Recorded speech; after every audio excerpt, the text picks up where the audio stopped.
Hey, what's up, guys? I'm Matt. The channel is Dollar Box Bangers. Today, I want to talk about some of the mistakes that I've made and lessons that I've learned while I've been in the hobby. And this is part two. I will link the first video I made like this in the comments if you're curious in watching that one.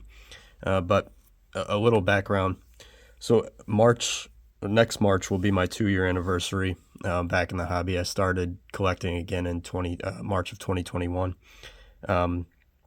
And suffice it to say, I've learned a lot of things since I've started, and I've made plenty of mistakes.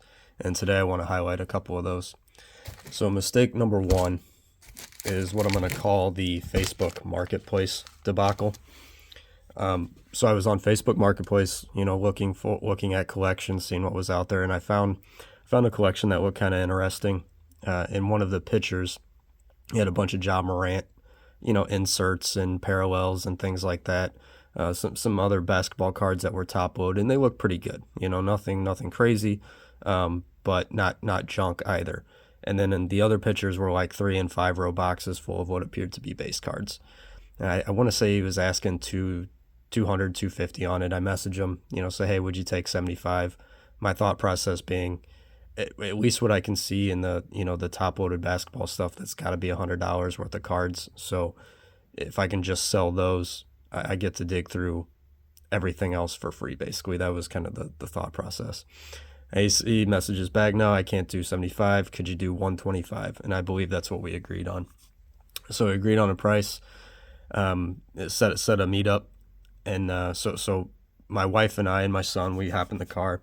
It was a Saturday afternoon, and we drive to, it was a couple towns over, about a half hour away. I think it was in the parking lot of like a firehouse or something like that.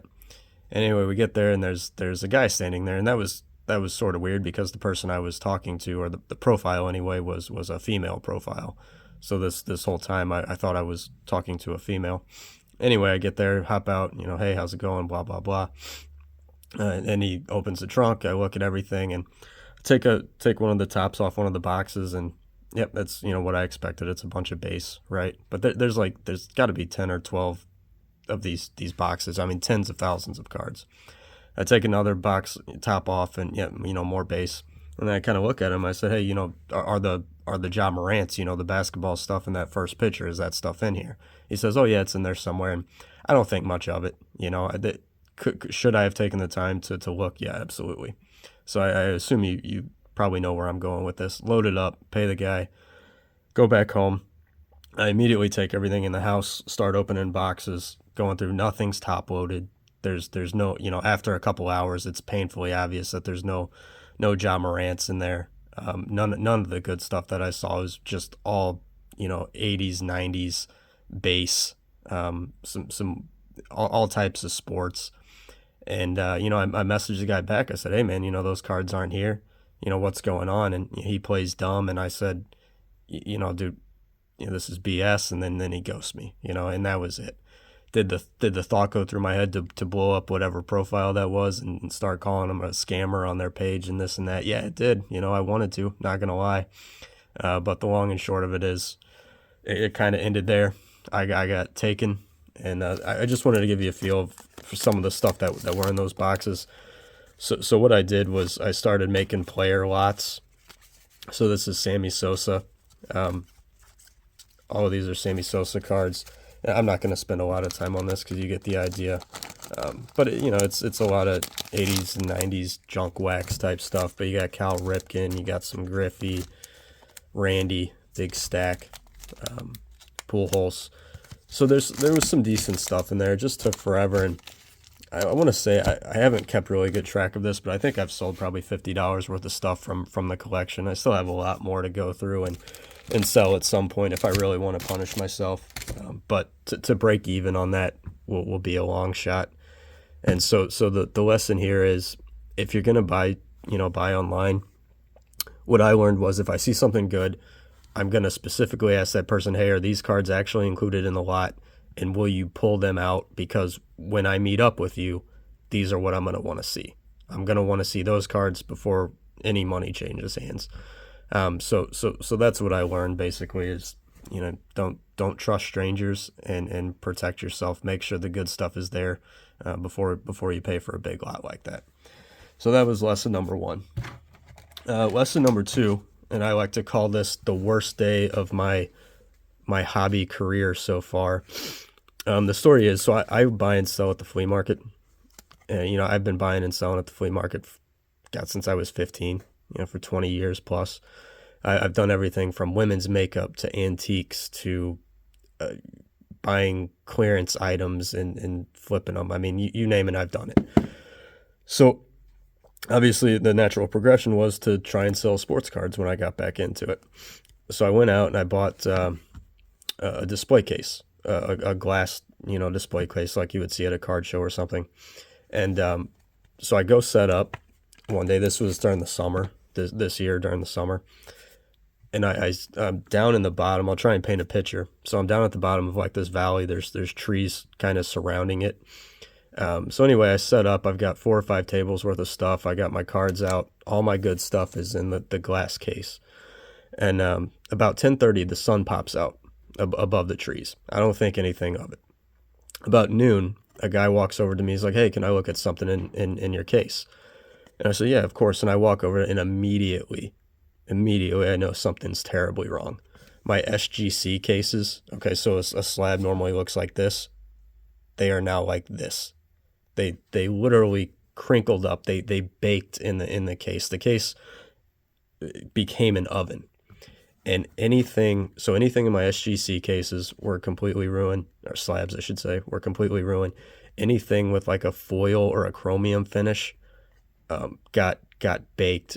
And this was one of the cards that was in there. And it may be hard to see, but I don't know how well this is going to show up on camera. I'm going to try and get the light here.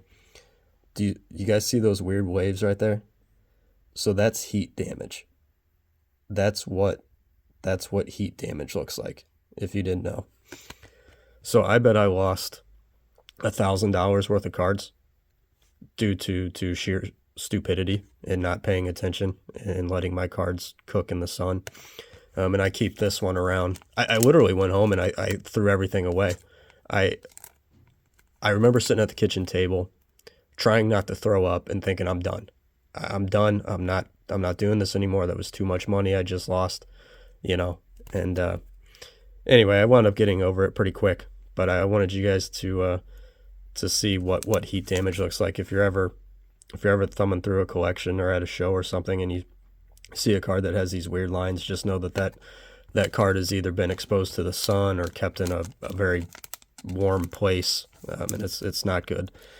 So anyway, that was mistake number 2. Probably the worst day that I've ever had collecting. It was brutal, and I remember being so mad and upset. But the thing is, it was your own stupid mistake. I was pissed at myself, and you just feel so dumb afterwards. Like, how could you let that happen? So that was rough. And I wish I had taken pictures. I honestly wish I would have documented it at the time, because I did have the channel up and running, but I was so embarrassed and so pissed that I couldn't even think about recording, and I literally threw everything in the trash can. In one of my older videos, I pulled the Khalil Watson Gold Mojo to 50, like literally 2 weeks before I went to the flea market to set up. That card got ruined. Just brutal, just absolutely brutal. So moving on, mistake number 3. About a week ago, a little more than a week ago, I got my first ever PSA submission back, and it went pretty well. I was pretty happy. I had 20 10s, 7 9s, but I had 4 8s. And I looked at these cards very hard. At least I thought I did before I sent the submission in. So the 8s were crushing, to my ego. I'm like, there's no way these are 8s. Can't possibly be. The grader made a mistake, doesn't know what he's doing, right? So I cracked these slabs. And so I'm looking at these and double checking them again. I got my centering tool here. And I go, oh, well, that's obviously 60-40 top to bottom. So it's off top to bottom. And then that corner's suspect.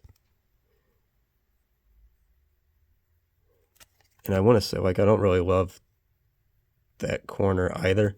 But anyway, the point is, so on one of these cards, it's definitely 60-40, and it's got a wonky corner. So if that's not worthy of an 8, I don't know what is. So that was one I missed. Another one that was an 8, the John Kinsey Noel. This one, I don't know if it's going to show up, if I can find it. But there's definitely a dimple on here somewhere. And then that corner's wonky. That corner's wonky. So, lesson here is I don't know what the hell I'm looking for. Either my eyes got tired and I got lazy, screening these, or I just straight up missed it, And then the mistake number 2, if you look at this, you'd be like, well, why the hell did you send that in? Well, that wasn't there. That happened when I tried to crack the slab for the first time. This is the one that really got me upset, so this was the first one I wanted to crack. Didn't know what the hell I was doing. So I take a hammer. I got a concrete floor down here. So I take a hammer and I'm lightly hammering on the top to try and crack this. And then I get my screwdriver in here like this, go to pop it up. Well, a piece down here, it was kind of cracked in multiple spots, and a piece bent up and then dug into the surface of this card. One of my favorite cards in the whole submission is now basically worthless. So this is going to go with the Griffey. And I'm going to keep these right next to my computer so I see these every day and am reminded of the mistakes that I've made. So anyway, guys, there's 3 of my most recent and brutal mistakes that I've made. Hope you guys can learn something from this, and I hope you don't make the same mistakes that I did. But anyway, thanks for watching, guys, and if you'd hit the like button, I'd appreciate it. See ya.